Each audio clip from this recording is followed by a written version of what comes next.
हरे नमः. धर्माचा जणू मूर्तिमान पुतळा भासे जना भूवरी. दीक्षा देऊनी जो जगतिया बद्धास हो उद्धरी. वाणीने वदता भागवती कथा व्यासाप्रती भासला. तो हा गुरुश्री जनार्दन असा पाटांगणी शोभला. सद्गुरुनाथ महाराज की जय. हरे नमः. श्री भगवान उवाच गाम दुग्ध दोहामसतींच भार्यां देहं पराधीनमस प्रजांच वित्तं त्वतीर्थी कृतमंगवाचम हिना मया रक्षति दुःख दुःखी. भगवान वेदव्यास वर्णन करून सांगू लागले आणि शुकाचार्य राजा परीक्षितीला सांगतात. भगवान गोपाल कृष्ण हे उद्धवाला या ठिकाणी ज्ञानोपदेश करतायत. भगवान म्हणतात, हे उद्धवा, जो केवळ ज्ञानी आहे, शब्दज्ञानी आहे, ज्याला शब्दाशिवाय दुसरं काही कळत नाही, ज्याला भक्ती नाही, त्याची अवस्था कशी होते. शब्द ब्रह्माने निष्णातो न निष्ण्यात परे यदी. या ठिकाणी भगवंत म्हणतात, जो शब्द ब्रह्मामध्ये ज्ञानी आहे. शब्द ब्रह्म म्हणजे शब्दाचाच विचार करणारे, ज्याला आपण, म्हणून तुकाराम महाराजांनी एका ठिकाणी म्हटले अभंगामध्ये, शब्द ज्ञाने केला नाश. शब्द ज्ञानाने नाश झालाय सगळा. आम्हाला अर्थज्ञान नाही, तात्पर्य ज्ञान नाही, त्याचा संकेत कळत नाही. वेदाचा तो अर्थ आम्हाशीच ठावा, येरानी वाहावा भारमाथा.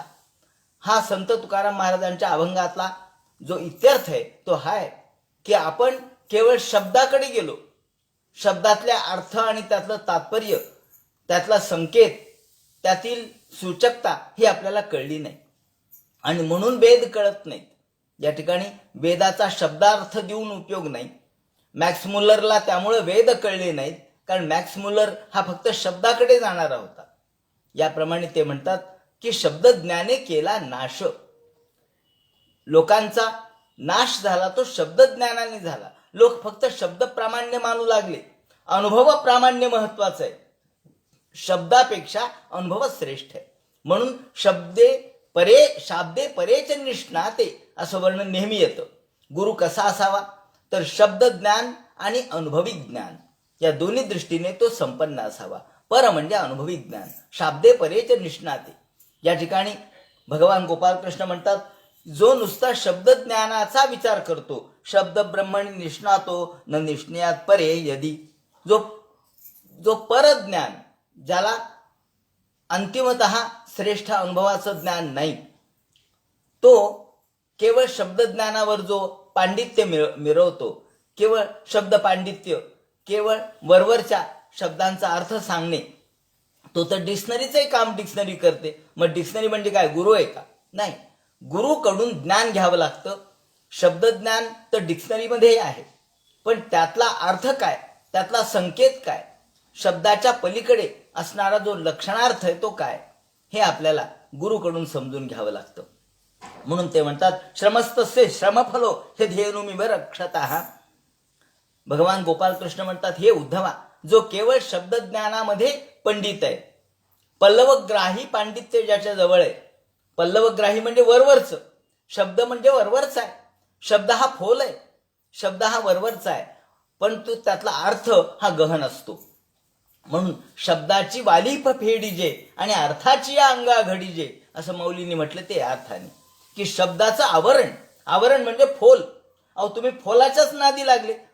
आपण ज्वारी गहू हे उपणतो, मग त्याच्यामधलं जे फोल आहे ते निघून जातं आणि दाणे खाली पडतात.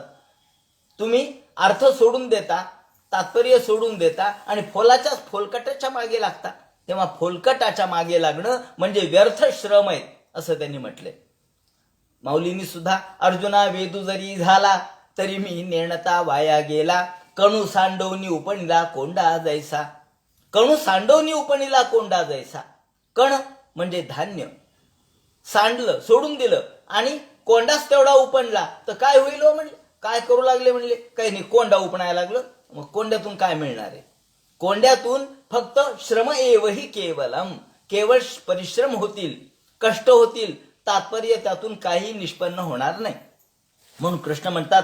आणि मग एक कथांश या ठिकाणी दिलेला आहे, छोटीशी कथा दिलेली आहे. कोणती. गाम दुग्ध दोहाम असतींच भार्याम देहम पराधीन मसत प्रजांच वित्तिम त्वतीर्थी कृतमंगवाचम हिना मया रक्षते दुःख दुःखी. त्यांनी एक छोटीशी कथा या ठिकाणी सादर केलेली आहे. एक ब्राह्मण आहे, हा एकटाच राहत होता एका ठिकाणी. तो आपलं छोटंसं झोपडं करून राहत होता. दररोज देवाची पूजा अर्चा करायचा, आपलं आपलं काम करायचा. तेव्हा लोकांना त्याची फार दया आली. म्हणले, का हो ब्राह्मण बुवा, तुम्ही एकटेच राहता. हो म्हणले, काय करावं. म्हणले, तुम्ही एक काम करा. तुम्ही एकटे राहतात म्हणून तुम्हाला दुःख पदरी पडतंय, सगळंच तुम्हाला करावं लागतं. अहो, सडा तुम्हाला, सारवण तुम्हाला, झाडणं तुम्हाला, स्वयंपाक तुम्हाला, भिक्षा तुम्ही मागता. हो म्हणलं, काय करावं. करावं लागतं. नाही नाही नाही म्हणले, तुम्ही एक काम करा. तुमच्या सोयीसाठी तुम्ही एक गाय घ्या. म्हणजे तुम्हाला गाईचं दूध प्यायला मिळेल, त्याचप्रमाणे तुम्हाला गाईची सेवाही होईल, गाईचं दूधही प्यायला मिळेल. तुम्ही रोज गाईचं दूध विकत आणता, त्यापेक्षा गायच घेऊन टाका ना. त्याला लोकांचं म्हणणं पटलं आणि त्यांनी गाय विकत आणली. मूळ मुद्दा काय झाला. सुखासाठी प्रयत्न करावा आणि दुःख पदरी पडतं, हा मुद्दा आहे. ज्याप्रमाणे शाब्दिक ज्ञान व्यर्थ आहे, तसं हे व्यर्थ आहे, हे कृष्ण सांगतात. याप्रमाणे गाय विकत आणली. विकत आणताना आता गायीची काही परीक्षा नसते आपल्याला. लोकांनी दाखवली गाय. हो म्हणली, ही गाय फार चांगली आहे, आखूड शिंगाची आहे, भरपूर दूध देणारी आहे, मारकी नाही, चांगली आहे.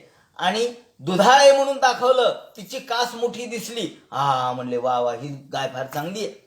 लोक काय करतात, त्या काशेला काहीतरी इंजेक्शन देतात किंवा औषध टाकतात आणि ती काशी फुगते आणि वाटतं की त्याचं दूधच आहे. घरी आणली, दुसऱ्या दिवशी धार काढायला सुरुवात केली तर काय, कास सगळी उतरलेली, त्या दुधाचा थेंब नाही. या ठिकाणी गान दुग्ध दोहाम असतींच भार्याम, ते म्हणतात ही गाय आणली खरी, परंतु ही गाय भाकड निघाली. अहो, दूधच देईना म्हणले. अहो म्हणले, गाम दुग्ध दोहाम. परिस्थिती अशी झाली. ह्यधेनु विरक्षिता. या ठिकाणी ह्यधेनु हा शब्द वापरलाय. ह्यधेनु म्हणजे अधेनु. तुम्ही म्हणाल अधेनु म्हणजे काय, बैल आणला काय. नाही, अचे 6 अर्थ आहेत. शास्त्रकारांनी, आपलं शास्त्र फार सूक्ष्म आहे. 6 अर्थ अचे दिलेले. कोणते. त्यामध्ये तत्सादृश्यम, अचा अर्थ आहे बरं का, सदृशता. तत्सादृश्यम, अभावश्च, तदन्यत्वम, तदल्पता, अप्राशस्त्यम, विरोधश्च, नैयर्था, परिकीर्त, षट प्रकीर्तिता. अचे 6 अर्थ आहेत. आपल्याला एकच अर्थ माहिती नाही. अ म्हणजे नाही, नाही, हे एक अर्थ झाला. दुसरा अर्थ काय, तत्सादृश्यम, समानता. हा देखील अचा अर्थ आहे. म्हणले अब्राह्मण, हा जो शब्द आला तो समानतेच्या अर्थाने आला. अब्राह्मण, मब्राह्मण्य प्रयोजिता. इथे आपण कृष्णाच्या चरित्रात पाहिलं की जे अब्राह्मण आहेत, जे ब्राह्मणाबद्दल दयाळू नाहीत आणि दिसतात मात्र ब्राह्मणासारखे, त्यांच्यावर हे अस्त्र चालेल म्हणून त्यांनी सांगितलं कृत्या. तिथे तत्सादृश्यम, अब्राह्मण शब्दामध्ये सादृश्य दाखवलंय. तर अभावश्च, अभाव म्हणजे नाही. अपापम, पापाचा अभाव म्हणजे पुण्य. अपाप शब्द अच या ठिकाणी अभाव दाखवणार आहे, पापाचा अभाव दाखवणार आहे. तदन्यत्वम, अवृषभम. अवृषभम म्हणजे वृषभासारखी दिसते पण वृषभ नाही. तदन्यत्वम, तिच्यासारखी आहे पण ती नाही, म्हणून तदन्यत्वम. आणि तदल्पता, अल्पता. अनुदरी हा शब्द आहे, मराठीमध्ये आहे. अनुदरी म्हणजे काय हो, कधीला पोट नाही असा अर्थ होतो काय. अन म्हणजे नाही, उदरी म्हणजे पोट. नाही नाही नाही, कृशोदरी, जी अत्यंत लहान, जिची कंबर आहे तिला अनुदरी म्हणतात. सिंहकटी हे स्त्रीचं लक्षण, सौंदर्य लक्षण सांगितलंय. मग अनुदरीचा अर्थ इथं तर अशब्द वापरलाय. अन उदरी म्हणजे तिला पोट नाही काय. नाही नाही नाही, असा अर्थ नाहीये. मग तदल्पता हा अर्थ आहे. मग हे धेनुमिवरक्षिता, या ठिकाणी ही धेनू कमी दूध देणारी आहे. कमी म्हणजे पसाभरच दूध द्यायचं, म्हणून तदल्पता. अप्राशस्त्यम, प्रशस्तता याच्या विरोधात अप्राशस्त्यम म्हणजे ज्याला आपण अयोग्यम असं म्हणू. आणि विरोधश्च अधर्म हा मात्र विरोधी आहे. धर्माच्या विरोधात अधर्म एवढा एक अर्थ आपण घेतो अचा. आणि नाही अर्थी, नाही नाही म्हणजे नाही, तेव्हा हा देखील ह्यधेनुमिव रक्षिता, यामध्ये नाही. धेनू आहे पण ती काहीच दूध देणारी नाही, म्हणून इथे नाही अर्थाने हा ह्यधेनु शब्द इथं भगवंतांनी वापरलेला आहे. तेव्हा सांगायचं तात्पर्य असं की ह्यधेनुमिव रक्षिता म्हणजे काय. तुम्ही म्हणाल ह्यधेनु म्हणजे अधेनु म्हणजे काय, बैल राखला काय. नाही नाही नाही, हा अर्थ नाही. आपल्याला भागवत का कळत नाही. भागवत नुसत्या शब्दात नाहीये, भागवत नुसत्या त्या डिक्शनरीत नाहीये, भागवत त्यातल्या तात्पर्यात आहे. आणि म्हणून कृष्णाने वापरलेला शब्द इथे ह्यधेनु असा जो आहे तो फार मार्मिक आहे. गाम दुग्ध दोहाम, मग तो दुसऱ्या दिवशी दूध काढायला सुरुवात केली, धार काढायला, तर त्याच गाईची धार तिच्याच कासेला लावायची आणि दूध काढायचं. दूध कशाचं, पिळलंच जात नव्हतं, दूधच येत नव्हतं. तेच पसाभर घ्यायचं आणि तिच्या कासाला लावायचं आणि पुन्हा काढायचं. याला म्हणतात गान दुग्ध दोहाम. कंटाळा आला म्हणले हे काही गायचा उपयोग नाही. काय म्हणले, गाय घेतली गाय घेतली. हो काय गाय म्हणले, आखूड शिंगाची आहे, बुटकी आहे, चांगली आहे, काळी आहे, कपिला गाय आहे, न मारणारी आहे, कमी खाणारी आहे. हा बरोबर आहे, फार चांगली आहे म्हणले. अहो कशाचं दूधच देत नाही. अरे मग काय उपयोग आहे त्या गायीचा, त्या शिंगाचा, तिच्या रंगाचा, काही उपयोग नाही. मग ते म्हणले तुम्ही एक काम करा, तुम्हाला गाय तर घेतली, आता ही गाय तर कोण घेणार म्हणले तुमची, तुम्हाला तर सेवा फुकट करावी लागते. शेण काढा. आता गाय म्हणलं की शेण आलं, पाणी आलं, तिला राखोळी आली, फिरायला नेणं आणं, पुन्हा बांधणं आणं, त्याप्रमाणे सोड बांध करणं आलं. म्हणले तुम्ही एक काम करा आता. म्हणले काय, तुम्ही एक बायको करून टाका म्हणले, म्हणजे तुम्हाला सुख लाभेल. तो म्हणला बर. 4 लोक आले, म्हणले तुमचं लग्न आम्ही करून देतो, आमच्या जबाबदारी. त्यांनी त्याचं लग्न करून दिलं. लग्न होत नव्हतं पण बळच लग्न करून दिलं. आता हे लग्न करून दिलं खरं, बायको आली घरी, ती कशी होती ते म्हणतात असतींच भार्याम. ती रोज भांडण आणणारी, रोज बाहेर जायचं, शेजारी जायचं, रोज भांडण आणायचे. अहो भांडण कशावरही भांडण. शेजारी गेल्यानंतर अहो म्हणले थोडी विस्तू द्या, सकाळीच विस्तू द्या. ती म्हणले अहो विस्तू द्या. कशात द्यायचं म्हणले, विस्तू आहे चुलीला पडलाय, आता म्हणे कशाला द्यायचा. ते म्हणे कशात, म्हणजे द्या माझ्या पदरात. ते म्हणले अहो पदर तुमचं जळल ना. जळल, माझा जळल, तुझं काय जळल, झालं का. म्हणजे भांडण कशातून काढायचं, माझा जळल पदर, तुझा काय जळणार आहे, टाक, तुला टाक म्हणलं ना टाकायचं. ती म्हणली असं कसं बाई, तुम्हाला म्हणलो मी पदर जळल ते काय खोटंय का, पण माझा जळल तुझं काय जळल ना, तुला द्यायचं नसेल तर नको देऊ, मी दुसरीकडे चालले. आता याला म्हणतात भांडखोरपणा. तेव्हा असा भांडखोरपणा करणारी स्त्री रोज उठून याच्या डोक्याला किट्ट केलं. असतींच्या भार्या, सती नव्हती, असती होती, चांगल्या गुणाची नव्हती, वाईट गुणाची होती. आणि मग तो या बायकोनी परेशान झाला. शेवटी 1, 2 वर्ष 3 वर्ष झाले, कसा तरी संसार केला. लेकरं बाळ झाले खरे, लेकरं बाळ झाले. तोपर्यंत तर याचं वय खूप झालं होतं, आधीच लग्न करतानाच वय जास्त झालेलं. त्याच्यामध्ये मग याला झाला अर्धांगवाद. काय अर्धांगवाद झाला, आणि त्या पडला याच्यावरती, रुग्णशय्येवर पडला. काय करावं कळेना, बसली जागा उठवे ना. अर्धांगवाद झाल्यामुळं अर्धांग सगळं गेलेलं, आणि तोंड वाकडं झालं, पाय वाकडे झाले, हात वाकडे झाले, निर्जीव झाले, आणि सगळं त्याच ठिकाणी अंथरुणावर सगळं चाललं. अरे अरे अरे, सकाळच्या विधीपासून जेवणापर्यंत सगळं अंथरुणावर. कंटाळून गेले, त्याची बायको कंटाळून गेली, त्याचे पोरं कंटाळून गेले. ते म्हणतात काय करू, देहम पराधीन, देह पराधीन झाला. जो आतापर्यंत मी मी मी मी करत होता, मी येऊ करील, मी तेऊ करील, मी असं करील, आता तो देह पडला. कशा जोरावर करतो रे तू, तुझ्या देहाच्या जोरावर तू करतो, पण तुझ्या देहाच्या जोरावर तू फुशारकी तू मारतो. तो देह जर पडला तर तू कोणाला म्हणणार आहेस. आणि मग तो पराधीन देह झाला. अरे कुणीतरी आहे का तिकडं, मला भूक लागली, कुणी आहे का तिकडं, मला उठायचंय, कोणी नाही. बायको म्हणली काय कटकट आहे हो म्हणली तुमची, लग्न काय केलं, पोरं काय झाले, तुम्ही आजारी पडले. म्हणले आता काय करावं. किती उपाय केले तरी काही त्या अर्धांगवातातून त्याची सुटका होईना. शेवटी कंटाळून गेला, अनेक रोगांनी ग्रस्त झाला.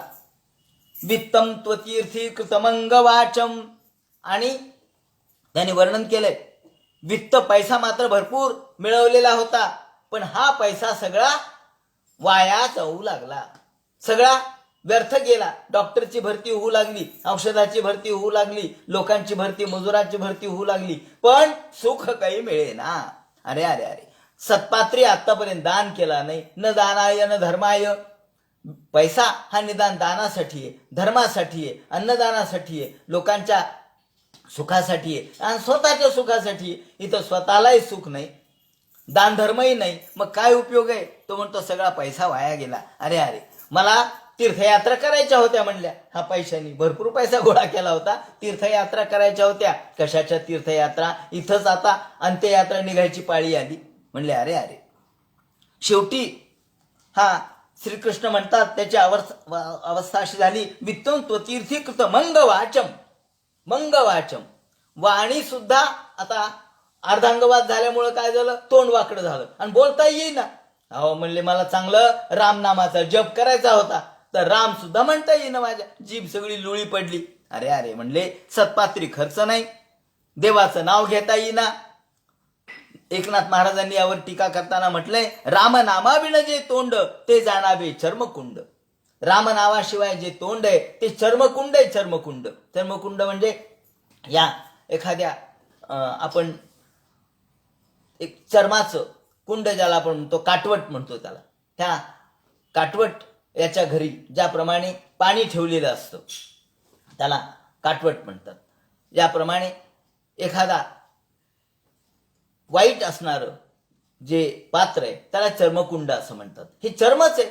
चर्म म्हणजे काय? चर्म म्हणजे चामडं, चामड्याचं कुंड, चामड्याचं एक पात्र, त्याला चर्मकुंड म्हणतात.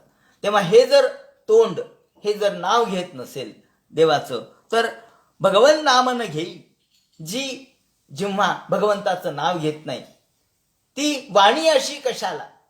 भगवन नाम न घेई जिव्हा अशी कशाला, जी भगवंताचं नाव घेत नाही.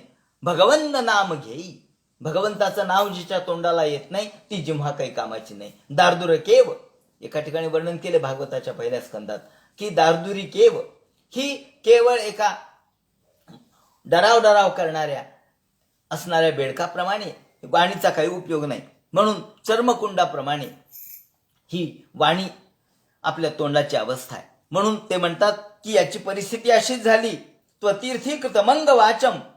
आणि बरं म्हणले ठीक आहे, मुलं झाले, पण हे मुलं असत प्रजांच. मुलं चांगले निघाले तर बरं आहे, पण वाईट निघाले तर पुन्हा दुःख. हो म्हणले, काय हो तुमचे 4 पोर आहेत?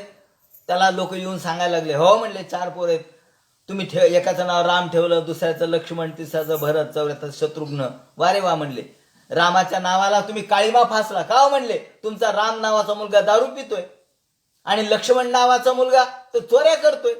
भरत नावाच्या मुलांनी तर लोकांना लुटून न्यायला सुरुवात केली आणि शत्रुघ्न लोकांना मारायच्या ऐवजी, शत्रूला मारायच्या ऐवजी लोकांनाच मारू लागला.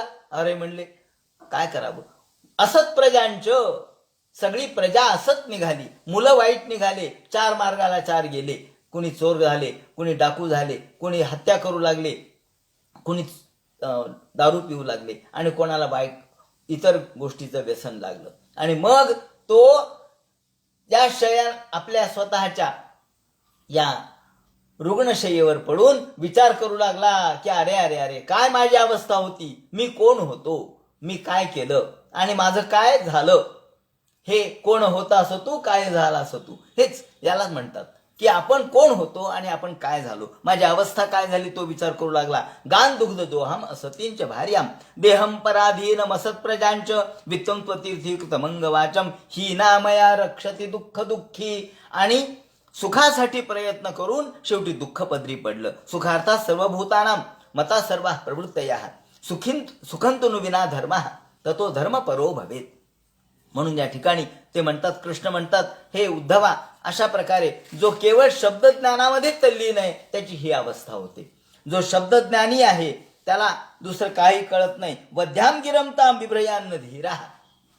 शब्द ते भागवतकारांचे शब्द काव्यात्मक आहेत.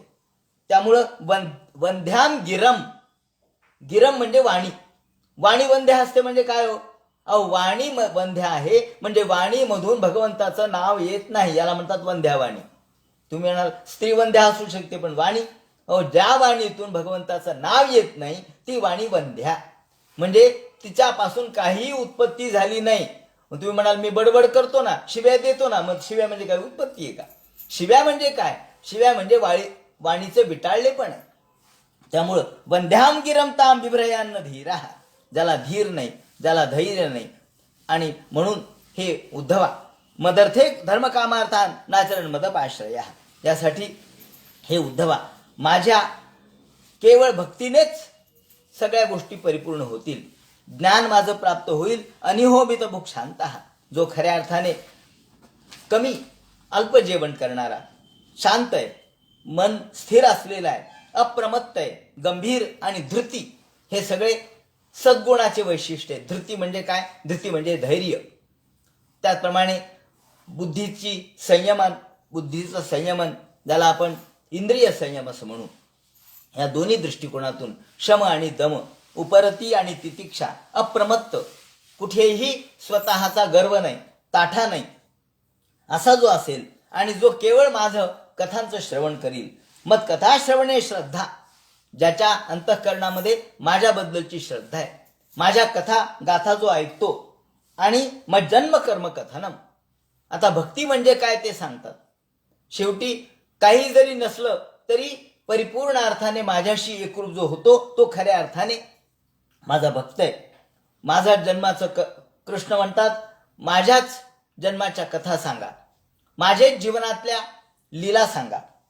मम पर्वानुमोदनम, मी कोणकोणते पराक्रम केले ते सांगा, मी कोणकोणत्या राक्षसांना मारलं, काय काय दिव्य चमत्कार केले ते सांगा. माझ्या संबंधीचेच उत्सव सगळे झाले पाहिजेत. मग म्हणून आपण काला करतो, आपण गोवर्धन करतो, कशासाठी करतो? अहो कृष्णाने जे केलं त्याचं हे स्मरण आहे. आणि हे स्मरण म्हणजेच खऱ्या अर्थानं भक्ती आहे. मग जन्म कथनम, म्हणून आपण जन्मोत्सव साजरे करतो. राम जन्म आहे, कृष्ण जन्म आहे, त्याचप्रमाणे नृसिंह जन्म आहे, दत्त जन्म आहे. हे जन्म का साजरे करायचे? तर जन्माच्या निमित्ताने आपण त्याच्याशी एकरूप होतो. म्हणून मत कथा श्रवणे श्रद्धा आणि मग जन्म कर्म कथनम मम पर्वानुमोदनम, माझेच उत्सव साजरे करा, माझ्यासाठीच गीत गा. तुम्हाला गाणं म्हणायचंय ना, गीत म्हणायचंय ना, महानुभाव पंथामध्ये गाणं म्हणणे हे वर्ज्य होतं आधी, म्हणजे गाणं म्हणायचंच नाही. कारण गीताने काय होतं, माणसाचं मन तिकडे लागतं. पण मग महानुभाव पंथामध्ये एक दामोदर पंडित म्हणून होते, फार विद्वान होते, पंडित होते, संस्कृतज्ञ होते. या दामोदर पंडिताला देखील आता महानुभाव पंथामध्ये गीत म्हणायचं नाही, गाणं म्हणायचं नाही अशी आज्ञा होती, अटकाव होता, प्रतिबंध होता. पण त्यांना अंतःकरणातून इतकी स्फूर्ती झाली आणि कृष्णाबद्दलचे गीत ते गाऊ लागले. आता गाणं तर मनाई आहे, पण त्यांनी या रानावनात गेले आणि शांतपणाने कृष्णाचं गीत गाऊ लागले. हे गाणं ऐकल्याबरोबर चक्रधर तिथे आले, महात्मा चक्रधर, ज्याने हा पंथ स्थापन केला. आणि त्यांनी ते गाणं ऐकलं आणि एकदम त्यांना वाटलं, अरे चक्रधर तर म्हणतात गाणं गायचं नाही, मी तर तल्लीन होऊन गाणं म्हटलो, माझं चुकलं. म्हणून त्यांनी हात जोडले, म्हणजे चुकलं म्हणले महाराज. ते म्हणले आजपासून तुला गाणं गायला परवानगी. का? तर तुझं गाणं हे भक्तीचं गाणं आहे.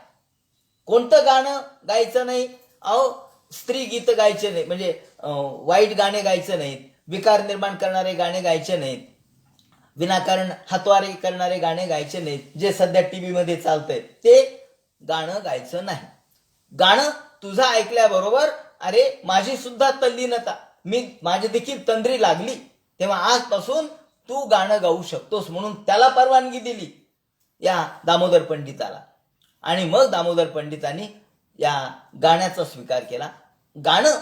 गाणं भगवंताच्या कथा जर आपण गाण्याच्या माध्यमातून गाऊ लागलो तर आपोआपच तल्लीनता प्राप्त होते. म्हणून नाद ब्रह्म मूर्तले गंगापया सळले पतिव्रते आले वृद्धाप्यका. हे नाद म्हणजे नाद ब्रह्म आहे आपण जर नाद ब्रह्म म्हणून त्याकडे बघितलं, ईश्वर म्हणून बघितलं, तर तल्लीनता निर्माण होते. म्हणून गीत, तांडव, नृत्यादी, गीत आहेत, नृत्य आहेत, हे सगळं भगवंतासाठी आहे. आपण करतो ना, गीतम समर्पयामी, भगवंताच्या समोर आपण म्हणतो तुझ्या समोर मी गाणं गातो. नृत्यम समर्पयामी, भगवंतासमोर नृत्य करा, चालेल. अष्टाध्यायीमध्ये हे नृत्य आलेलं आहे. म्हणजे आपण ज्या गीत गोविंदाचा उल्लेख करतो, हे गीत गोविंद मुळात नृत्य आहे. या नृत्यातून किंवा गोपीगीत जयती ते धिकम जन्मना व्रज, यामध्ये गाणं आहे, यामध्ये गीतात्मता आहे. जे सुंदर अशा पद्धतीने गायन केलं, सादर केलं, याच्यावरती नृत्य बसवलं तर देवाला ते आवडेल, नाही असं नाही. म्हणून माझे गीत गा, माझेच साठी नृत्य करा आणि गोष्टीभीर मत ग्रहोत्सवा, सगळ्या माझ्याच घरादारामध्ये माझ्या संबंधी सगळे उत्सव साजरे करा. रांगोळ्या माझ्यासाठी काढा, गीत माझ्यासाठी म्हणा, दिवे माझ्यासाठी लावा, आरत्या माझ्यासाठी ओवाळा, नैवेद्य माझ्यासाठी करा. खा तुम्ही, पण माझ्यासाठी करा. देवासाठी करायचे पंचपक्वान्न म्हणा, खा शेवटी तुम्हीच, तुमच्यासाठी हे सगळं आहे. परंतु उद्देश देवाचा ठेवा, हा मुद्दा आहे. देवाच्या उद्देशाने सगळं करा, त्याचा भोग तुम्ही घ्या, पण माझ्या उद्देशाने करा, ती खरी माझी सेवा आहे. वैदिकी तांत्रिकी दीक्षा, याप्रमाणे वैदिक आणि तांत्रिक स्वरूप सांगितलं. त्यानंतर भगवंत म्हणतात, हे उद्धवा, माझा भक्त कोण ते मी तुला सांगतो. माझे किती भक्त आहेत. बहवो मत्पदम प्राप्ता, अरे खूप भक्त आहेत माझे. या वेळेला श्रीकृष्णाला किती लोकांची आठवण झाली बघा. मुद्दाम हे संदर्भ यासाठी देतोय की यावेळेला कृष्णाचं वय 125 वर्षाचं आहे. 125 वर्षाचे कृष्ण आहेत आणि गोकुळामध्ये 10 वर्षापर्यंत ते राहिलेत. 11व्या वर्षी मुंज झाली आहे. तेव्हा आपलं 10 वर्षाचं जे आयुष्य आहे गोकुळात घालवलेलं, त्याचं स्मरण कृष्णाला अजूनही आहे. अगदी शेवटच्या क्षणी सुद्धा स्मरण आहे. उद्धवाला सांगताना कृष्ण म्हणतात, अरे वृषपर्वा बलिर्बाणो, हे सगळे माझे भक्त आहेत. वृषपर्वा, बली, बाण हे माझे भक्त आहेत. विभीषण म्हणजे आता पहा, असुर कुळातले, परंतु कृष्णाने त्याला असुर म्हटलं नाही, भक्त म्हटलं. का हो? कुळ तर असुर आहे, हो असुर कुळात असू द्या. कुळ असुराचं जरी असलं तरी त्यांच्यामध्ये भक्ती निर्माण झाली. कुल कोणतेही असो, देव कुळाचा विचार करत नाहीत. या ठिकाणी व्याधस्या चरणम ध्रुवस्यचे वयोर विद्या गजेंद्रस्य का, देवानी कोणाचं वय पाहिलं नाही, कोणाची विद्या पाहिली नाही, कोणाची परिस्थिती पाहिली नाही. अहो कुब्जाचं काय सौंदर्य होतं का तिला? नाही. रूपमधिकम, तिच्यामध्ये काय लक्ष्मीसारखं रूप होतं का? नाही. कृष्णाने तिची फक्त भक्ती पाहिली. किम नो सुदाम्नो धनम, सुदाम्याजवळ काय धन होतं का? नाही. सुदाम्याजवळ धन नव्हतं, कुब्जेजवळ सौंदर्य नव्हतं. त्याचप्रमाणे ते म्हणतात की या शूरसेनाजवळ, या कंसाचे वडील यांच्याजवळ काही सामर्थ्य होतं का? नाही, काही सामर्थ्य नव्हतं. उग्रस्य किम पौरुषम, उग्रसेनाजवळ काय पौरुष होतं का? पराक्रम होता का? नाही. कृष्णाने काहीच पाहिलं नाही, कोणाचा पराक्रम पाहिला नाही, कोणाचं वय पाहिलं नाही, कोणाचे सौंदर्य पाहिलं नाही, कोणाचं धन पाहिलं नाही. मग काय?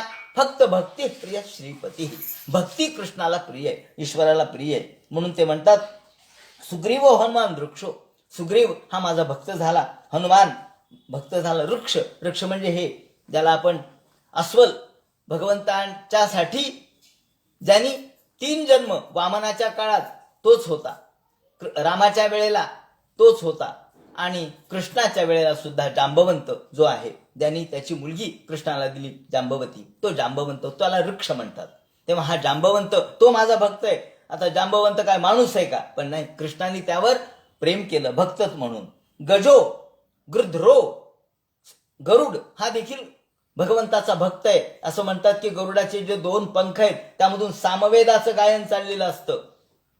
याप्रमाणे व्याध कुब्जो व्रजे गोप्यो, व्याध कुब्जा याचं आठवण कृष्णाला आहे, आणि व्रजे गोप्यो, व्रजामधल्या गोपिका यांची आठवण सुद्धा कृष्णाला आहे. ते म्हणतात, अहो यांनी काय तप केलं का? यांनी काय व्रत केले का? यांनी काय नियम केला का? यांनी काय तपश्चर्या केली का? यांनी काय योग याग केला का? काही केला नाही. मग केवलेनहि भावेन गोप्यो गावो नृगामगाः, केवलेनहि भावेन, केवळ माझ्या भावाने ते मुक्त झाले, माझ्या भक्तीने ते मुक्त झाले. गावो, गाव म्हणजे ह्या सगळ्या गायी, नग म्हणजे गोवर्धनासारखा नग, आणि मृग हे देखील भगवंतांनी मुक्त केले. एन्ने मूढ देव नागा सिद्धा मामियो रुंजसा यम योगेन सांख्येन, योगाने नाही सांख्याने नाही, यम न योगेन सांख्येन दानव्रत तपोध्वरई ही. दान नाही, धर्म नाही, कर्म नाही, काहीच केलं नाही, फक्त माझ्याशी तन्मयता तेवढी ठेवली तर त्यांना मी मुक्ती दिली. माझ्याशी अनुरक्ती, त्या ठिकाणी शब्द वापरलाय श्वाफलकिना मय अनुरक्त चित्ता. हा श्वाफलकिना म्हणजे हा जो अक्रूर कृष्णाला घेऊन जाण्यासाठी आला होता, त्या अक्रूराने सुद्धा कृष्णावर प्रेम केलं. शेवटी कृष्णाने स्यमंतक मणी त्याला देऊन टाकलेला आहे, आपल्या जवळ नाही ठेवला. अक्रूरा, तुम्ही आमचेच आहे, राहू द्या तुमच्या जवळ, म्हणून अक्रूराला तो स्यमंतक मणी दिला. रामेण सार्धम मथुराम प्रणीते, भगवान श्रीकृष्णाने सर्वांवर प्रगाढ प्रेम केलं. ते म्हणतात माझ्याशी जे अनुरक्त चित्त झाले ते माझ्याशी तद्रूप पावले. मत्कामा रमणम जार, ह्या गोपी रमण म्हणून माझ्याकडे त्या आल्या, परंतु जार म्हणून त्या माझ्याकडे आल्या असतील, परंतु त्या शेवटी मी मुक्त केल्या, कारण त्या कामाने माझ्याकडे आल्या तरी सुद्धा त्या निष्काम करण्याची क्षमता माझ्याजवळ आहे. मत्कामा रमणम जार मग स्वरूप विदोबला, माझ्या स्वरूपाशी एकरूप झाल्या. आणि ब्रह्ममाम परमम प्रापो संगाच्छत सहस्रशः. आपण बघितलं की नद्या समुद्राला मिळतात, मिळण्यापूर्वी नामरूप त्या नद्यांना असतं, पण मिळाल्यानंतर मात्र त्या समुद्ररूप होतात. त्यांना त्यांचं नाव, त्यांचं रूप, पाणी काय वेगळं काढता येतं का? हे गंगेचं पाणी, यमुनेचं पाणी नाही काढता येत, एकरूप झालेलं असतं. तसं कृष्ण म्हणतात मग स्वरूप विदोबला, हा त्या सगळ्या माझ्या स्वरूपाशी तन्मय झाल्या. यालाच भक्ती असं म्हणतात. परमेश्वराची रती म्हणजे भक्ती. याच्या अनेक छटा आहेत. प्रेम ही मधुरारूप भक्ती ही प्रेमस्वरूप आहे.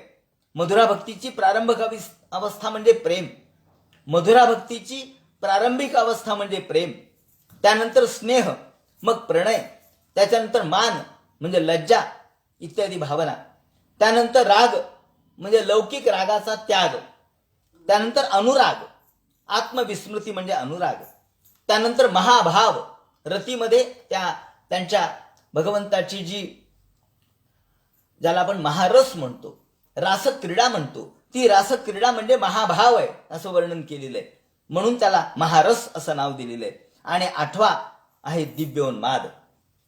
हा दिव्योन्माद जो आहे त्यावेळेला नृत्यती लोकबाई ह्या असं वर्णन आलेलं आहे. उन्मादाच्या अवस्थेमध्ये आता एकीकडे हा शारीरिक दृष्टिकोनातून रोग आहे उन्माद ज्याला प्राप्त होतो, अपस्मार म्हणजे फेफरे येणे, उन्माद येणे, लोक म्हणतात त्याला भूत लागलं वगैरे, आणि कोणी म्हणतात नाही काहीतरी मानसिक विकृती आहे. हो, उन्मादाचा भाग आहे, पण जेव्हा भगवंताशी तद्रूपता प्राप्त होते तेव्हाही उन्माद होतोच. फक्त आता लक्षात आलं पाहिजे की ही मानसिक विकृती म्हणून उन्माद आहे का भगवंताची भक्ती म्हणून उन्माद आहे, याच्यात काही आपल्याला भेद करता येणार नाही. दिसत म्हणजे वरवर दिसणार नाही, अंतःकरणात आहे भेद पण वरवर दिसणार नाही. तर या उन्मादाच्या अवस्थेत तो लोकलज्जा विसरतो. लोक काय म्हणतील, लोकांना मी कसा दिसेल, माझं तोंड वाकडं होईल का सरळ होईल हे पाहत नाही. तो माझ्या अंगावर कपडे आहेत का नाही हे देखील पाहत नाही. तो नृत्यती लोकबाह्य, तो नाचतो, गातो, तल्लीनता त्या ठिकाणी प्राप्त करतो. म्हणून ही श्वेतरूपनिषदामध्ये या भक्तीचा पहिल्यांदा उल्लेख आलेला आहे. शांडिल्य सूत्र, शांडिल्याने सा परानुरक्ती ईश्वरे असं म्हणून भक्तीचं स्वरूप वर्णन केलेलं आहे. शांडिल्य भक्ती सूत्रामध्ये सा परानुरक्ती ईश्वरे, ईश्वरावरची परप्रेम, भगवंताचं परमप्रेम म्हणजे भक्ती. तस्मिन परमप्रेम रूपा हे नारदाने म्हटले भक्ती सूत्रात. व्यास महर्षींनी पूजादिष्वनुराग इति भक्ती असं म्हटलंय. पूजा, अनुराग, त्याचप्रमाणे भगवंताची आराधना करणं म्हणजे भक्ती हे व्यास महर्षी म्हणतात. तर गर्गाचार्यांनी कथादिष्वती, भगवंताच्या कथा सांगणं, कथा गाणं हे भक्ती आहे असं म्हटलंय. त्याप्रमाणे द्रुतस्य भगवत धर्मा धारावाहिका ताम गता सर्वेशा मनसो वृत्तीर भक्तिरित्यभिधीयते. मधुसूदन सरस्वतींनी त्यांच्या भक्ती रसायन नावाच्या ग्रंथामध्ये असं म्हटलंय, द्रुतस्य भगवत धर्मा धारावाहिकताम गता. भक्ती ही धारावाहिक आहे. धारावाहिक म्हणजे प्रवाही आहे, खंडित नाहीये. आपण ज्याप्रमाणे तेलाची धार ही अखंडित असते म्हणून तैलधारावत असं म्हणतात. आणि हा तैलधारावत असणारी बुद्धीची भगवंताकडे असलेली सतत अनुरक्ती म्हणजे भक्ती. सर्वेषा मनसो वृत्तीर भक्तिरित्यभिधीयते. भगवंताच्याच कडे सर्व वृत्ती समर्पित करणं म्हणजे भक्ती. म्हणून नारदाने तदर्पिता, खिलाचारता, परमव्याकुलता हे भक्तीचे वैशिष्ट्य सांगितलेत. त्यानंतर महात्म्य दान सांगितलंय. तत्सुखी सुखत्वम ही भावना सांगितली आहे. आपण याचं विवरण आपल्या गोपी गीताच्या निमित्ताने केलेलं आहे की तत्सुखी सुखत्वम, भगवंताला सुख प्राप्त झालं म्हणजे मला सुख प्राप्त झालं. आपल्या स्वतःच्या सुखाचा विचार नाही. म्हणून वल्लभाचार्यांनी गोपींचे जे मुख्य 3 प्रकार मानलेले आहेत त्यामध्ये पुष्टी संप्रदाय, त्यामध्ये त्यांनी सांगितलंय एक पुष्टी, दुसरा शरण्य आणि तिसरा पुष्टी मर्यादा, पुष्टी प्रवाह. अशा पद्धतीने कात्यायनी व्रत करणाऱ्या ह्या पुष्टी मर्यादेच्या गोपिका आहेत. त्यानंतर पुष्टी प्रवाहामध्ये सर्व व्रजांगना आहेत ज्या मातृभावाने कृष्णाकडे पाहतात. आणि ज्या पुष्टी जे आहेत त्या अनन्य भावाने भगवंताला शरण जाणाऱ्या त्या गोपिका आहेत. ज्याप्रमाणे गोपीनांगसु पुष्टी गोपीषु मर्यादा व्रजांगनासु प्रवाहा गोपांगनासु मुक्ता असं या ठिकाणी आपल्याला वल्लभाचार्यांनी म्हटलेलं दिसतं. ज्याप्रमाणे भगवंताला सगळे भोग अर्पण करणे हा भक्तीचा प्रकार आहे बरं का. आणि म्हणून अनेक संप्रदायामध्ये भगवंताला सगळे भोग अर्पण करतात. आपण म्हणतो ना 56 भोग. काय होय 56 भोग? भगवंताला अर्पण करायचे. हे 56 भोग पदार्थ अर्पण करणे, कीर्तन करणे भगवंता प्रीत्यर्थ, शृंगार भगवंताला नटवणे, सजवणे, त्याला सुंदर अशा प्रकारचे वस्त्र घालणे, दागदागिने हे पुष्टीमार्गीय अशा प्रकारचे सेवेचे प्रकार आहेत. आणि म्हणून हीच खऱ्या अर्थाने मय्यून रक्त चित्ता, भगवंताची ही अनुरक्ती, भगवंताशी एकरूपत्व ही खरी भक्ती आहे. आणि या ठिकाणी कृष्णाने संसाराचं वृक्षरूपक या ठिकाणी सांगितलेलं आहे. त्याप्रमाणे आपण 15व्या अध्यायामध्ये गीतेच्या या संसाराचं रूपक पाहतो तसं इथे रूपक सांगितलंय. हे रूपक असं आहे की हा संसार रूपी वृक्ष आहे. संसार हा तरु आहे असं म्हटलंय, तो वृक्ष आहे. आणि हा संसार रूपी तरु कसा आहे याचं वर्णन त्यांनी या ठिकाणी केलेलं आहे. हा संसार रूपी वृक्ष हा आपल्याला प्रत्येक गोष्टी एष संसार तरुः पुराणः कर्मात्मक पुष्पफले प्रसूते. हा संसार रूपी तरु आहे. याला हेच रूपक कठोपनिषदामध्ये आलेलं आहे. त्यानंतर मुंडकोपनिषदामध्ये हेच रूपक आलेलं आहे. याचं वर्णन करताना त्यांनी म्हटलंय कर्मात्मक पुष्पफले. कर्मात्मक फुलं याला येतात, त्याला फळ कर्माचे येतात. त्यानंतर याचं बीज जे आहे ते वासनांचं बीज आहे. हा संसार रूपी वृक्ष हा वासनांच्या बीजांनी युक्त आहे. आणि याच्या 2 शाखा आहेत, याच्या 11 शाखा आहेत. 11 इंद्रिय म्हणजे 11 शाखा, पंच ज्ञानेंद्रिय, पंच कर्मेंद्रिय आणि मन. आणि जीव आणि ईश्वर असे 2 पक्षी याच्यावरती बसलेले आहेत. दशैक शाखो द्विसुपर्ण नीड त्रिवल्कलो द्विफलार्को प्रविष्टा. आणि जसं आपण बघतो द्वा सुपर्णा सयुजा सखाया ही श्रुती यामध्ये मांडलेली आहे. अदंती चैकम फलमस्य गृध्रा. एक जण फळाची इच्छा करणारा आहे तो जीव आहे, लोभी आहे तो जीव आहे, भोगी आहे तो जीव आहे आणि अभोगी आहे तो ईश्वर आहे. फलमस्य गृध्रा. आणि एक म्हणून एक गिधाड आहे. गिधाडाची प्रवृत्ती काय? घ्यायचं आणि सोडायचंच नाही. गृह म्हणजे घेणे आणि ध्रुव म्हणजे धारण करणे. घेणे आणि धारण करणे ही गिधाडाची प्रवृत्ती आहे. मांसाकडे जाणं ही गिधाडाची प्रवृत्ती आहे. म्हणून देहाचा विचार करणारा म्हणजे मांसाकडे जाणार आहे, विषयाचा विचार करणारा म्हणजे मांसाकडे जाणार आहे, रक्त मांस मेद मज्जा याच्याकडे जाणार आहे. आणि दुसरा जो आहे तो हंसा या एकम बहुरूपमी जैर, एक हंस आहे. सो हम हंसाहा, तो मी आहे. तेव्हा हम आणि साहा हे 2 शब्द या ठिकाणी माया आणि ब्रह्माचं रूपक आहे. म्हणून या ठिकाणी एक हंस आहे, तो मोत्याशिवाय दुसरं काही खात नाही. मोती म्हणजे मुक्ती, मोती म्हणजे मुक्ती. संस्कृतमध्ये मोती शब्द मुक्ती या अर्थाने आहे. तेव्हा मुक्ती म्हणजे मोती. जो मुक्तीमध्ये तल्लीन राहतो, जो मोतीच खातो तो हंस आहे, आणि एक रक्तमांसाच्या मागे लागतो तो गिधाड आहे. आता जीव हा गिधाडाचा आहे, गिधाडासारखा आहे, आणि ईश्वर हा हंसाप्रमाणे. त्यामुळं हंस गीता आपल्याला सांगितलेली दिसते. एवं गुरुपासाने का एक भक्त्या. आणि हे जे झाड आहे ते कसं तोडायचं मग? ते म्हणतात हे झाड तोडण्यासाठी पासा नाही का भक्त्या. गुरुच्या उपासनेने हे झाड आपल्याला तोडता येतं, आणि गुरुच्या उपासनेतून एका भक्तीतूनच आपल्याला हे सगळं साध्य होऊ शकतं. याप्रमाणे भक्ताचे विविध लक्षणं त्यांनी सांगितलेत. ते म्हणतात भक्ताचे आर्त, जिज्ञासू, अर्थार्थी, आणि चौथा भक्त श्रेष्ठ आहे. जो आर्त आहे तो दुःखाच्या प्रसंगी देवाची आठवण करतो, जो जिज्ञासू आहे तो ज्ञानासाठी, अर्थार्थी हा अर्थप्राप्तीसाठी, आणि चौथा मात्र सर्वस्व समर्पण जो करतो तो माझा श्रेष्ठ भक्त, अनन्य भावाने जो मला शरण येतो. आणि अहेतुक्य प्रतिहता, तिसऱ्या स्कंधात सांगितल्याप्रमाणे कुठल्याही हेतू शिवाय माझी जो भक्ती करतो, संकल्प केली या विण, नाथांनी त्यावर भाष्य करताना म्हटलंय, संकल्प केली या विण सहज होत असे मदर्पण. सगळे संकल्प माझ्या पायाशी जो सोडतो. संकल्प केली या विण, कोणताही संकल्प मनात ठेवत नाही. संकल्प म्हणजे इच्छा. जो निरीच्छ आहे तो खरा भक्त आहे. सहज होत असे समर्पण. तेथ जे करणे तेची पूजा, जे बोलणे तो जपू माझा. ही व्यापक भक्ती आहे खरी. जे करायचं ती माझी पूजाच आहे. तुम्ही काही करा ती माझी पूजा होईल. तुम्ही काही बोला तो माझा जपच होईल, कारण त्याच्याच तोंडून दुसरं काही निघणारच नाही जपाशिवाय. इतकी तल्लीनता झालेली असेल. जे देखणे ते अधोक्षजा, दर्शन ओजा होत असे. ज्याचं जैनी जनार्दन स्वामींनी सुद्धा यावर जे एक सुंदर पद केलंय त्यामध्ये त्यांनी म्हटलंय की पायांचे चालणे नेहमी प्रदक्षिणा, वाचेचे बोलणे सहज स्तुती, आत्मा शंभूपती गिरिजा ही चिमती, प्राणवय करती परिचर्या, प्राशिणे भक्षिणे नैवेद्य तीर्थ. चालणं हे चालणं नाहीच आहे, ती शिवसेवाच आहे, ती प्रदक्षिणा होते. जे खायचं ते नैवेद्यच आहे, जे बोलायचं ते भगवंताची स्तुतीच आहे. ते म्हणतात मग असा जर असेल तर तो खऱ्या अर्थानं तल्लीन झालेला माझा भक्त आहे. आणि म्हणून असा भक्त हा ईश स्वरूपाशी तल्लीन होतो. नाथांनी अशा भक्ताची 30 लक्षणं सांगितलेली आहेत. त्याप्रमाणे या 30 लक्षणामध्ये अद्वैतामध्ये भक्ती कशी शक्य आहे यावरचं उत्तर त्यांनी दिलेलं आहे. वाम सव्य दोन्ही भाग, दोन नावी एकची अंग.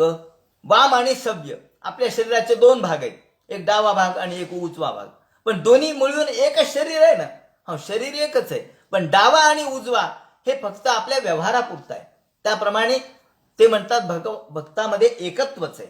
जैसा सुवर्णाचा नरहरी, सुवर्ण हिरण्यकशिपू ते विदारी. नाथांनी वर्णन केलंय. ज्याप्रमाणे अहो तुम्ही एक मूर्ती केली, कशाची हो म्हणे, ही नृसिंहाची मूर्ती आहे. काय चांगली आहे हो नृसिंहाची मूर्ती. त्यांनी हिरण्यकशिपूला फाडलेलं आहे. भक्त उभा आहे प्रल्हाद बाजूला. नृसिंह कशाचा आहे? सोन्याचा. हिरण्यकशिपू कशाचा आहे? सोन्याचा. भक्त कशाचा आहे? प्रल्हाद सोन्याचा. आणि मग म्हणले सुवर्णाचा नरहरी, सुवर्ण हिरण्यकशिपू ते विदारी, आणि सुवर्ण प्रल्हाद पोटी धरी तैशी परी मद भजना. इथं जसं सगळं सुवर्णच आहे, सुवर्णाशिवाय दुसरं काय आहे? सुवर्णाशिवाय काहीच नाही. पण आपण ज्याला एकाला नरहरी म्हणतो, एकाला भक्त प्रल्हाद म्हणतो, दुसऱ्याला हिरण्यकशिपू म्हणतो, ते फक्त आकारावरून म्हणतो. त्याप्रमाणे भक्त आणि भगवंत हे यामध्ये द्वैत नाही, हा मुद्दा या ठिकाणी त्यांना सांगायचा आहे. माऊलींनी सुद्धा एका ठिकाणी म्हटलंय, देव देऊळ परिवारू. लेण्यांचं कदाचित माऊलींनी लेण्या पाहिल्या असतील, आणि पाहिल्यानंतर त्यांनी या वेरूळच्या लेण्या पाहिल्या असतील. त्यावेळेला त्यांच्या लक्षात आलं की देव कशाचा आहे? दगडाचाच आहे. महादेव दगडाचा आहे, पार्वती दगडाची आहे, त्याप्रमाणे नंदी दगडाचा आहे, बाजूचा भूतगण सगळे दगडाचे आहेत. देव देऊळ परिवारू की जे कोरोनी डोंगरू, तैसा भक्तीचा व्यवहारू कानभावा. अमृतानुभवात हा संदर्भ त्यांनी दिलेला आहे. ज्याप्रमाणे ही भक्ती ही म्हणजे केवळ मूर्तीपूजा मात्र नाही. आता भक्ती किती व्यापक आहे हे त्यांनी सांगितलंय. भक्ती ही केवळ मूर्तीपूजा नाही, केवळ पंचपक्वान्न दाखवायचे म्हणून देवाला, आपण खायचे म्हणून देवाला दाखवायचे असं नाहीये. अतिथीला उपाशी ठेवणे हा धर्म भक्ती होत नाही. आणि म्हणून ते म्हणतात की देवाला पंचपक्वान्नाचा नैवेद्य दाखवायचा आणि अतिथीला मात्र उपाशी ठेवायचं, ही खरी भक्ती नाही, हा खरा धर्म नाही. आणि म्हणून लोभे खावया आपण, नाथांनी वर्णन केलंय, लोभे खावया आपण ठेवी प्रतिमे पुढे पक्वान्न. आपल्याला खायचंय म्हणून देवासमोर पक्वान्न ठेवलं. अतीत आलिया न घाली अन्न, अतीत म्हणजे अतिथी, अतिथीला मात्र बिनमुख पाठवायचं आणि नैवेद्य मात्र आपणच खायचा पंचपक्वान्नाचा. तेव्हा मदर्चन ते नव्हे, हे माझा अर्चन नाही. यज्ञयाग हे केवळ कर्मठपणा आहे आणि म्हणून तोही माझं भक्ती नाही. या ठिकाणी भक्तीचा सामाजिक अर्थ या ठिकाणी लक्षात घेण्यासारखा आहे. लोकसंग्रहाकारणे करणे आणि करविणे, लोक सन्मार्गी लावणे, हेही माझे भजन. या ठिकाणी मुद्दाम उल्लेख करतो की 9व्या अध्यायामध्ये गीतार्णवाच्या संत दासोपंतांनी सुद्धा हाच मुद्दा, हीच गोष्ट आपल्या समोर अधोरेखित केलेली आहे. त्यांनी म्हटलंय, लोकसंग्रहाकारणे करणे आणि करविणे, लोक सन्मार्गी लावणे, हेही माझे भजन. भजन म्हणजे नुसता हातात टाळ घेऊन कुटणे नव्हे, लोकांना सन्मार्गी लावणं हे भजन आहे. लोकसंग्रह करणे हे भजन आहे. लोकांना गोळा करा, लोकांना योग्य मार्गाला लावा, लोकांना उपदेश करा आणि आपणही त्याच्याबरोबर राहा. लोकसंग्रहाकारणे करणे आणि करविणे, त्यांच्याकडून करवा, त्यांच्याकडून काही भक्तीचं काम करून घ्या आणि त्यांना सन्मार्गाला लावा. आपण म्हणतो की विश्व हे मोहरे लावावे, अलौकिका नोहावे लोकाप्रती, असं माऊलींनी म्हटलंय. हा भक्तीचा सामाजिक अर्थ. आणि मग पाणपोई, ज्याच्याजवळ धन आहे त्यांनी पाणपोई घालावी. काय म्हणले, तुमच्याकडे एवढी संपत्ती आहे, मग भक्ती करा ना. तो म्हणतो मला वेळच नाही, मला व्यापार एवढा आहे की भक्ती करायला वेळ नाही. मग तुम्ही पाणपोया बांधा, तुम्ही विहिरी बांधा, ती भक्तीच आहे. पाणपोई तयार करा, धर्मशाळा बांधा, अन्नछत्र घाला, लोकांना फुकट जीव घाला ना. तुमच्याकडे पैसे आहेत ना, द्या, ती देखील भक्तीच आहे. गरीब गरजूंना मदत करणं हे देखील सामाजिक उपक्रम आज लोक हातात घेतात आणि ही देखील भक्तीच आहे. मग जन्मकर्म कथनम, वैदिकी तांत्रिकी ही दीक्षा आहे असं त्याने म्हटलंय. आणि या भक्तीमध्ये समर्पण कसं असावं हे त्यांनी या ठिकाणी सांगितलंय. यावेळेला श्रीकृष्णाला मथुरेला जातानाचा प्रसंग आठवलेला आहे. पहा, 125 वर्षाचं वय, 125 वर्षाचं वय झालं. आता आपला अवतार कार्य समाप्तीची वेळ आली तरी कृष्णाला ती आठवण आहे, मथुरेला जातानाचा प्रसंग. श्वाफल्क म्हणजे जो अक्रूर कृष्णाला घेऊन जाण्यासाठी आलेला होता, त्या अक्रूराची आठवण कृष्णाला झाली. गोपीचं प्रेम आठवलंय, गोपीने मला कसं अडवलं ते आठवलंय. आणि मग कृष्ण म्हणतात, बलराम, अक्रूर एवढंच काय, अहो लक्ष्मी सुद्धा मला प्रिय नाहीये, एवढा माझा भक्त मला प्रिय आहे. ही खरी भक्तीची श्रेष्ठता आहे. म्हणून गा अर्जुना, वेगी आली प्रतिमा, एरवी काय प्रेमा अनुवादू असे, तया व्रजांगनाची निजे, मज मेललिया काय माझे स्वरूप न होती की. अहो केवळ प्रिया म्हणून, प्रेम म्हणून, प्रियकर म्हणून त्या माझ्याकडे आल्या त्यावेळेला त्या सकाम भावनेने आल्या, पण नंतर निष्काम झाल्या, हेही खरंच आहे. तया व्रजांगनाची निजे, मज मी नलिया काय माझे स्वरूप न होती की.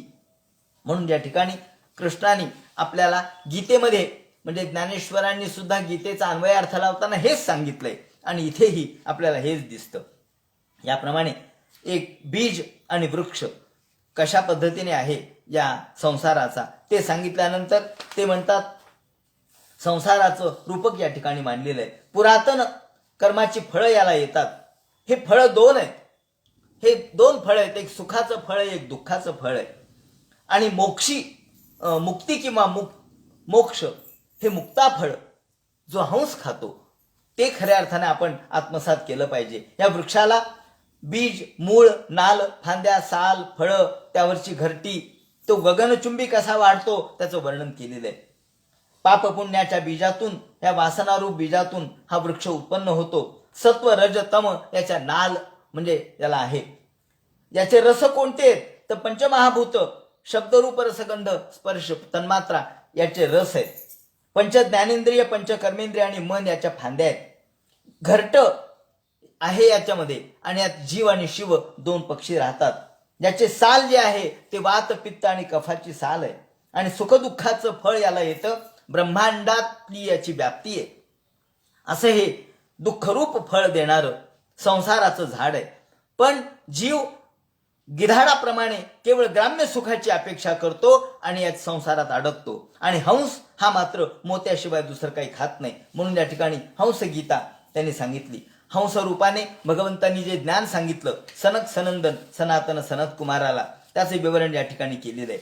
हंस रूपाने कोणतं ज्ञान सांगितलं? सोहम हंसा, मी तो आहे, संपलं. एवढंच हंस गीता आहे. केवळ सत्व रज तम हे गुण आत्म्याचे नाहीत, ते प्रकृतीचे गुण आहेत हे या ठिकाणी सांगितलं. आपण ते आत्म्यावर आरोपित करतो आणि म्हणून वेणू म्हणजे वेळू मध्ये ज्याप्रमाणे एकमेकांच्या मध्ये संघर्ष होतो, वेळूचं घर्षण एकमेकांमध्ये होतं वेळूच्या बनामध्ये, आणि त्यातून अग्नी उत्पन्न होतो आणि तो वेळूलाच नष्ट करतो, त्याप्रमाणे ज्ञानानेच हे ज्ञान आपल्याला नष्ट करायचंय. विचाराच्या अग्नीतूनच हा सगळा गुण संसर्ग नष्ट करायचा आहे. आणि कृष्ण म्हणतात की आत्मस्वरूपाला विसरल्यामुळं आपण अहंकृतीग्रस्त होतो. सत्व रज आणि तम या गुणामध्ये आपण अडकतो. आत्मा हा फक्त साक्षी आहे, तो कर्तृत्व आणि भोक्तृत्व त्याला लागत नाही, हे खरं आहे. परंतु आपण या आत्म्याला कर्ता मानतो. या ठिकाणी चूक एवढीच होते, आपण आत्म्याला कर्ता मानतो. आणि जो ज्ञानी आहे तो मात्र ज्ञानासीना भजत अखिल संशयाधीम. जो ज्ञानी आहे तो अखिल संशय नष्ट करतो आणि मला भजतो. असा हा ज्ञानी कसा वागतो त्याचं वर्णन केलंय. 3ऱ्या स्कंदामध्ये आपण बघितलं कपिल महामुनींनी जो श्लोक सांगितला आईला, तो श्लोक या ठिकाणी वापरलेला आहे की दैवादपे तमुत दैव वशादुपेतम वासो यथा परिकृतम मध्ये रामदांधा देहोपि दैव वशक खलु कर्म यावत स्वारंभ कंपती समीक्षते एव सासुहु. हा जो ज्ञानी आहे तो कसा वागतो कसा राहतो ते सांगताना ते म्हणतात हे शरीर आम्हाला दैवाने प्राप्त झालेलं आहे. आणि ज्याप्रमाणे वासो यथा परिकृतम मदिरा मदांधा, उदाहरण दिले मदिरा मदांधाचं. दारू पिणारा, दारू पिलेला, दारूने बेधुंद झालेला माणसाला ज्याप्रमाणे स्वतःच्या वस्त्राचंही भान नसतं, तसं या ज्ञानी माणसाला स्वतःचं भान नसतं. अर्थात दारू पिणं चांगलंय असं या ठिकाणी सांगायचं नाहीये, किंवा दारू पिलेला माणूस आणि ज्ञानी सारखाच आहे असं म्हणायचं नाहीये. फक्त आपल्याला उदाहरण तेवढं दिलंय. तो जसा स्वतःच्याच नादामध्ये तल्लीन असतो, त्याला जसं भान नसतं, एवढाच मुद्दा आहे. तसा हा जो ज्ञानी आहे त्याला भान नसतं. हा जो ज्ञानी आहे त्या आत्मदर्शनाच्या 7 भूमिका शंकराचार्यांनी मांडलेल्या आहेत. तेव्हा आत्मदर्शनाच्या 7 भूमिकेसंबंधी आपण पूर्वी विवेचन केलेलं आहे, त्याचं आता फार विवेचन करत नाही. फक्त शुभेच्छा, विचारणा, तनुमानसी, सत्वापत्ती, असंसक्ती, पदार्थाभाविनी आणि तुर्यगा अशा 7 अवस्था आहेत. त्यापैकी पदार्थाभाविनी जी अवस्था आहे यामध्ये जीवनमुक्त अशीच ही अवस्था असते. आणि यावेळेला बाह्य जगाचं भान नसतं. शंकराचार्य म्हणतात जागृती नाही आणि सुषुप्ती नाही अशी ही अवस्था असते. आणि डोळ्यावर झापड यावी तशी धुंदीमध्ये हे ज्ञानी जगत असतात. आणि इथे त्याला सुंद, आपण म्हणतो ना काय सुंद बसलाय, सुंद पडलाय, तशी सुंद अवस्था असते. आणि याचं वर्णन त्यांनी वासो यथा परिकृतम मदिरा मदांधा याच्याशी केलेलं आहे. आणि भरताची अवस्था अशी होती, जड भरताची, म्हणजे त्याला कोण आलं कोण गेलं काय म्हटलं याचं भान नव्हतं. तो जगावरच नव्हता, अहो देहावरच नव्हता. आणि म्हणून या भरताच्या निमित्ताने आपण त्याचं विवरण केलेलं आहे. या श्रीकृष्णाने अशा ज्ञानी व्यक्तीचं महत्व या ठिकाणी सांगितलं. त्यानंतर ध्यान कसं करावं ते सांगितलंय, ध्यानविधी सांगितलाय. ध्यान म्हणजे काय, माणसाने ध्यान कसं करावं त्याचं विवरण केलेलं आहे. आणि हे ध्यान भगवंताचं मन माया मोहित देह पुरुषा पुरुषर्षभ, हे ध्यान करताना माझ्याशी तल्लीनता असावी, माझ्याशी एकरूपता असावी. मला दुसरे कोणीही प्रिय नाहीयेत, अहो शंकर प्रिय नाहीत, लक्ष्मी सुद्धा मला प्रिय नाही, परंतु भक्त प्रिय आहे. आणि या भक्ताचं स्वरूप सांगताना तो कसा ध्यान करतो. हृत्पुंडरीक मंतस्थ मूर्ध्वनाल मधोमुखम, माझं ध्यान कसं करावं. वन्ही म्हणजे अग्नीमध्ये माझं स्वरूप कसं पाहावं, सर्वत्र माझं स्वरूप पाहावं सगुण रूपाने, आणि निर्गुण रूपाने माझं चिंतन या ठिकाणी करावं. आपण बघितलं 3ऱ्या स्कंधामध्ये कपिला महामुनींनी जे ध्यान सांगितलंय ते ध्यान संप्रज्ञात समाधी आणि त्याचे प्रकार, आणि समाधीमध्ये संप्रज्ञात समाधी आणि असंप्रज्ञात समाधी त्यांनी सांगितली. सुंदर ते ध्यान उभे विटेवरी, कर कटेवरी ठेवोनिया. हा जो तुकाराम महाराजांचा अभंग आहे तो ध्यानावस्था प्रगट करणार आहे किंवा ध्यान स्थिती प्रगट करणार आहे. संचेते भगवता चरणारविंदम वज्रांकुशध्वज सरोरुहा लांछनाढ्यम. कपिल महामुनींनी ज्या पद्धतीने या ध्यानाचं विवरण केलेलं आहे त्याच ध्यानाचा आविष्कार या ठिकाणी त्यांनी केलाय की समम प्रशांतम सुमुखम दीर्घ चारु चतुर्भुजम. माझं परिपूर्ण रूप सगुण ध्यान करा आणि एकरूपत्व आपल्या सगुणाच्या द्वारे निर्गुणामध्ये तल्लीन व्हा आणि ह्या तल्लीनतेमध्येच खऱ्या अर्थानं तुम्हाला भाव समाधी लागू शकते. त्यानंतर पुढे योग्याच्या अवस्था सिद्धी कशी प्राप्त होते, भिन्न भिन्न सिद्धी कशा प्राप्त होतात. सिद्ध झाली की मलमूत्र कमी होतं, शरीर हलकं होतं, ऋषभदेवाच्या विष्ठेचा देखील सुगंध येत होता असं वर्णन भागवतकारांनी केलेलं आहे. तर या ठिकाणी योग्याच्या 5 भूमिकेमध्ये त्यांनी म्हटलंय की ही जर भूमिका सिद्ध झाली तर विष्ठेचा देखील सुगंध येतो. कारण या ठिकाणी भूमीचं स्वरूप काय, गंध, तत्र गंधवती पृथ्वी. मग गंधावर आपल्याला प्रभुत्व मिळालं तर आपोआपच सुगंध आणि विष्ठेचा सुगंध येतो.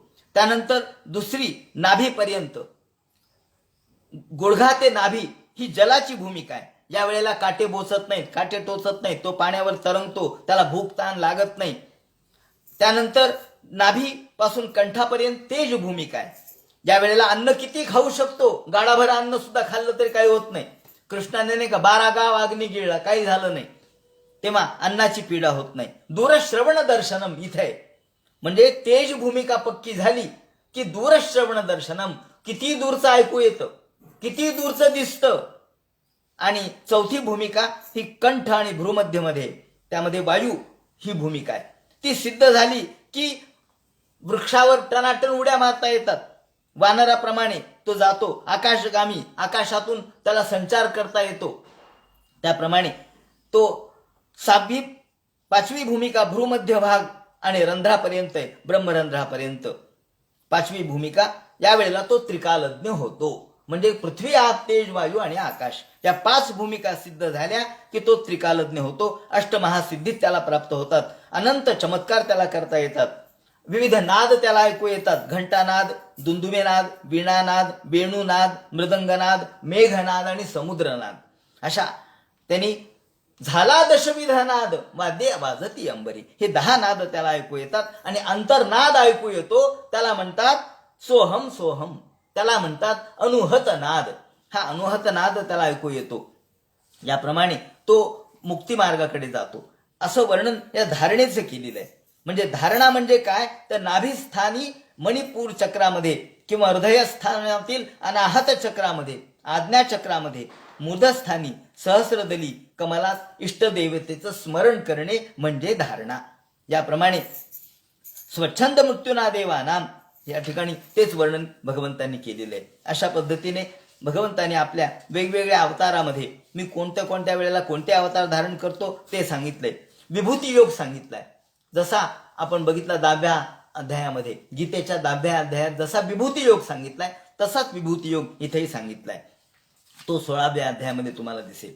ज्याप्रमाणे पुढे वर्णाश्रम धर्माचं निरूपण केलेलं आहे आणि आपण कसं वागावं ते सांगितलंय. जो ब्राह्मण आहे, ब्राह्मणस्य ही देहोयम क्षुद्र कामाय नेष्यते. ज्ञानी माणसाचा देह हा क्षुद्र कामासाठी नाहीये. त्यांनी तपश्चर्या करावी, त्यांनी आत्मकल्याण करून घ्यावं.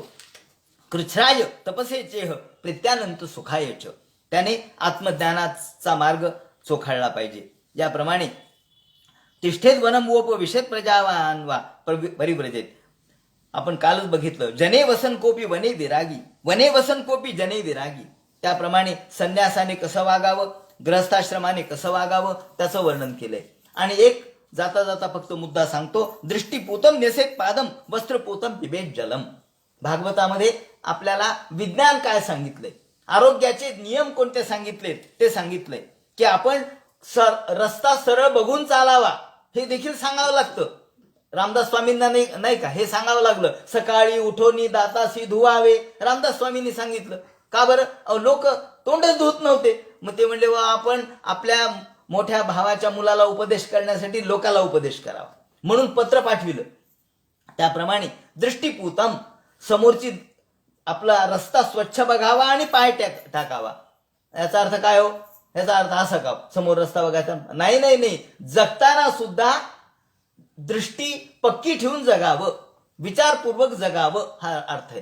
पाऊल टाकताना जपून पाऊल टाकावा.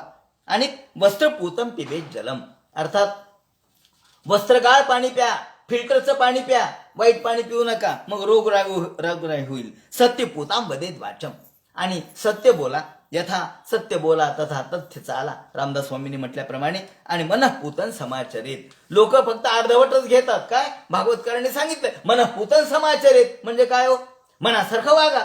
नाही नाही नाही, मनासारखं वागा नाही. मनःपूतम म्हणजे मनाने शुद्ध, पूत म्हणजे शुद्ध. तेव्हा आधी तुमची वाणी शुद्ध करा, आधी तुमचा देह शुद्ध करा, मग वाणी शुद्ध करा, मग मन शुद्ध करा, आणि मग तुमचे सगळे व्यवहार शुद्ध होतात. ते म्हणतात नाही, मी भीष्माचार्याकडून जे ज्ञान ऐकलं ना ते मी तुला आता सांगेल. ते म्हणतात इत्थम येतात पुरा राजा भीष्मम धर्मव्रतांवरम, ते ज्ञान देवव्रत मुखात श्रुतान, देवव्रताच्या तोंडून जे मी ऐकलं ते मी तुला सांगतो. आता हे ज्ञान भगवान जे सांगतील तो सगळा भाग उद्याच्या चिंतनात सांगण्यात येईल. हरे नमः. पुंडलिक वरदे हर विठ्ठल, सीताकांत स्मरण जय जय राम, पार्वतीपते हर हर महादेव, श्रीमज्जनार्दन गुरुमूर्तये नमः. हरे राम राम राम हरे